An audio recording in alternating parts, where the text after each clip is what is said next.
What's up, everybody? Rob here. So this is a question that has been asked multiple times by infinite numbers of people, and I'm just going to be giving my take on it because I feel like it. And it would be the Mongols against the Europeans, who would have won. And the short answer is, of course, the Mongols. But more to that, how could the Europeans have possibly won? See, the question is not really who would have won. We know the answer to that. But how could the Europeans in the Middle Ages have fought against the Mongols and actually succeeded? And that's what I'm going to be trying to break down here. Now, the answer to the question, who would win, that's actually not a question. It's actually been answered. There have been multiple fights of Mongols against European armies, and the Mongols just trouncing them every single time. They did it against the Rus, which is not really a medieval European army, but close enough. They crushed the Rus. They broke into Hungary. They broke into Poland and even parts of Germany. They basically, Eastern Europe was more or less, constantly plagued by the Mongols. And the Mongols win. Just in an open field battle, the Mongols win. In a siege battle, the Mongols win. So you can say castles, like a castle against a Mongol host, the castle gets completely taken. However, castles do play an important factor in how Europeans could potentially win, but we'll get there in a second. So the question becomes, how could the Europeans actually have won? Now, I'm going to set aside any sort of internal politics and infighting. This happened with the Rus. The Mongols attacked. Subadai was on his great recon and force. He attacked the Kievan Rus, crushed them, and then left. And rather than reuniting against this potential common threat, they continued their infighting. So we're just going to assume that there's no infighting in Europe, even though I'm pretty sure that would happen. Like, if the Mongols broke into France, I think the English will be across the channel looking like, oh, that's awesome. Yeah, keep up the good work. All hail the Khan.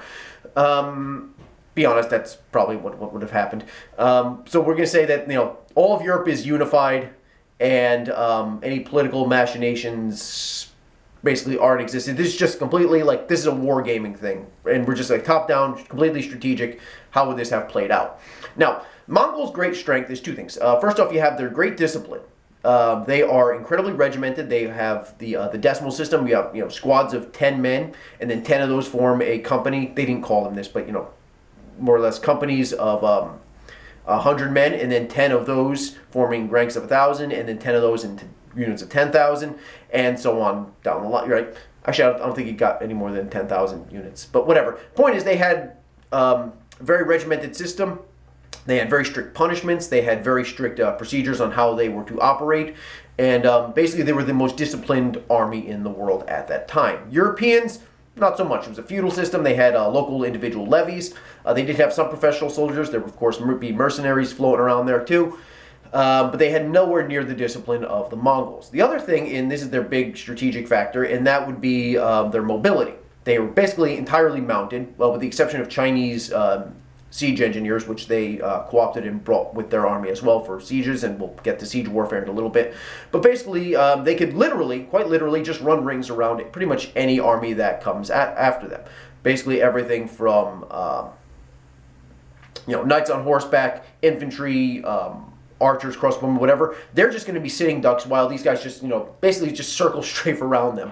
Or they do the famous feigned flight, which has been basically every steppe army ever: Scythians, Sarmatians, Avars, Huns, you name it. They attack, they make a big fuss, and then they retreat pretending like they're being driven off, and everybody chases after them. So they break ranks, and whatever defenses they have, whatever advantage they might have by staying in this nice formation, they now shatter because they are chasing off after these guys, who then immediately turn around and attack them back, and do the Parthian shot, and they're shooting behind you and are picking you off and all that stuff. Yeah, incredibly. People fall for it. The feigned flight, people fall for it time and time again. But that's not the point. So what can the Europeans possibly do against a force like this? How could they possibly have resisted this? Well, you don't actually fight them strength by strength. What is the great strength of their army? Their mobility. Okay, well, you take away their mobility. How do you do that? Well, Europe, it's actually not going to be as difficult in other places. Most of what the Mongols already conquered is, for the most part, wide open grassland, wide open steppe land, which they can really use their mobility, their horse archers, to this maximum possible degree. They have the space to run around. Well, Western Europe really isn't I mean, there is spaces like that, especially cleared out farmland and forest and all that stuff. But there's a lot of forests, very dense, packed undergrowth. There's a lot of mountain ranges. There's a lot of rivers. There's a lot of swampland and other places where you're not really going to have an army, able to do that. You're not going to be able to, have like massed cavalry charging over. I mean, like, look at this. Does this look like cavalry country to you? I mean, really, they're not going to be able, in conditions like that, they're not going to be able to use their mobility to their advantage. So really what you have to do is somehow lure them there or wait for them to go through that area, and then that's when you ambush them. Basically, pull off something like a Teutoburg or Teutoburg Forest. You have these, like a single path through a very dense wooded area or a swampland or something like that, and they're on this path, and then you're waiting in ambush, and then you ambush them. That's how you're going to have to do it. The Mongols will absolutely wreck any European army in an open field engagement. So the answer is don't fight in an open field engagement. And that's where you're basically going to have to resort to something like guerrilla warfare and just pick them apart, grind them down, and really just make it more difficult than it's worth. The thing about guerrilla warfare is you never really defeat your enemy with guerrilla warfare. You just keep harassing them and making their lives so miserable that they just give them, say, you know what, screw it, it's not worth it, I'm going home.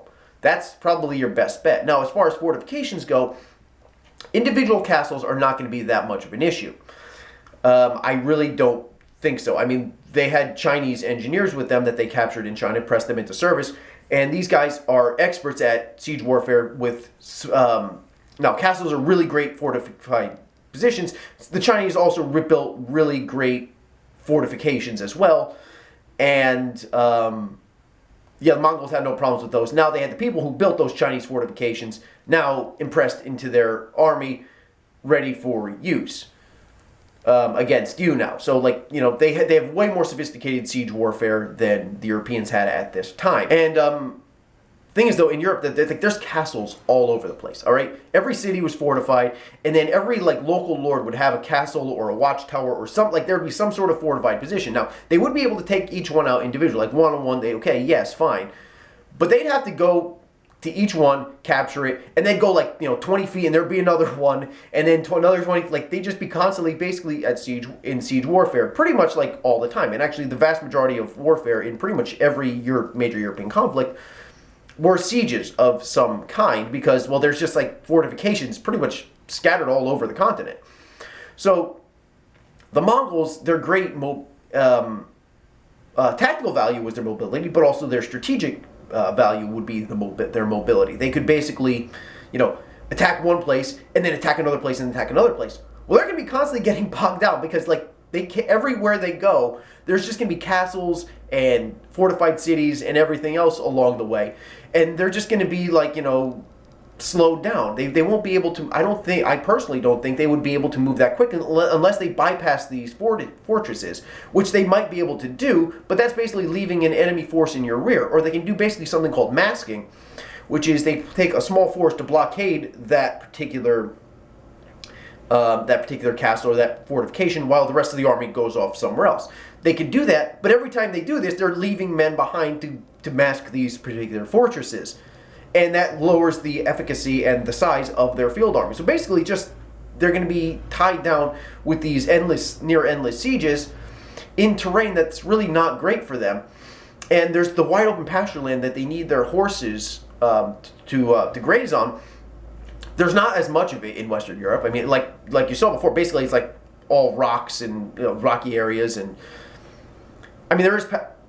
And as far as pasture land goes, which they need to graze their horses, which is what makes them as mobile, this pasture land is not as plentiful as on the steppe, obviously, because the steppe is basically just all giant pasture land. There's a lot more forests, there's a lot more mountain ranges, there's rivers and swamps and all that stuff. They're not going to have enough of it, and what they do have, they're going to use up really, really quickly because, well, they're going to be basically stuck in place dealing with each of these individual individual fortifications. And while they're traveling from fortification to fortification, they're going to be passing through this impassable terrain like mountain passes and single-track swamplands, where if the Europeans are smart, they're going to be ambushing people Teutoburg Forest style. So, yeah, I think that's pretty much how it would have to play out. I mean, more than likely they would figure out something, because the Mongols, if nothing else, were not. If nothing else, they were extremely adaptable. But if the Europeans have a shot at it, it's going to be basically guerrilla warfare. I mean, can you imagine, like, the Mongol army going through the Alps? Like, they're pushing, through the Alps like Hannibal did, trying to get into Italy. And they're basically going to run the same problem that Hannibal had, and that would be, really, in this case, really pissed off Swiss guys, throwing rocks on them from, like, high mountain passes, lighting them up with bows and crossbows and stuff like that, and then charging down the mountainside, stabbing them with spears. And where are you going to do? Oh, we're going to run off and pick them apart with our horse archery. It's like, well, where are you going to go? You're in the freaking Alps. You're on this really narrow mountain pass, like this wide, and you can barely fit a horse there. Horses have already probably tumbled to their death, trying to cross this.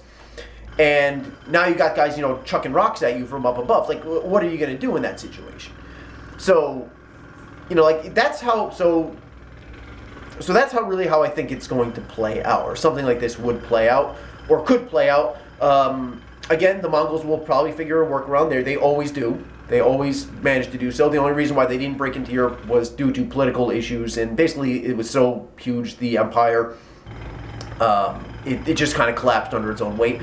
But I just thought, basically that's a long rambling way for me to say that could the Europeans would they have managed to repel the Mongols? Probably not. Could they have? If they play their cards right, yes. Basically ambush, use the terrain to their advantage. Horse archers do not really work very well in Western Europe. It's not good cavalry country for that sort of thing. It's very good for knights on horseback, nice lane, you line them up and then charge down the middle, running circles around people, not really all that much. And that's how I think Europeans possibly could have been able to repel or resist the Mongols, and basically make things difficult for them. Bog them down with fortifications, bog them down by luring them or getting them into inconvenient areas, ambush, grind them down, guerrilla warfare, just make it more of a pain in the neck than it's worth. So, completely rambling and incoherent, completely stream of consciousness. I woke up this morning and thought, I should make a video on this, and I did. So there you are, that is it for this. That's all I really have to say there. Any case, please hit the like and subscribe button. More videos will be coming out whenever I get around to it. Have a good day. Or don't have a good day. Your adults have any kind of day you want. See you later.